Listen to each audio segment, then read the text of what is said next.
Hello, আসসালামু আলাইকুম। সবাই কেমন আছেন? আলহামদুলিল্লাহ, আমি ভালো আছি। আজকে অনেক দিন পর পিৎজা বানাচ্ছি। পিৎজা আমার তেমন বানানো হয় না। আমার ছেলে পিৎজা খুব পছন্দ করে, তাই আজকে পিৎজা বানানো শুরু করলাম।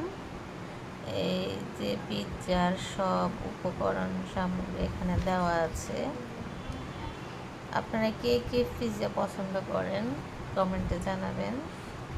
আমিও অনেক পিৎজা পছন্দ করি। এটা পিৎজা বানানোর পর আমি ভয়েসটা দিচ্ছি।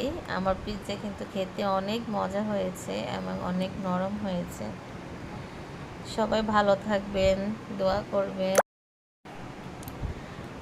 দোয়া করবেন। আল্লাহ হাফেজ।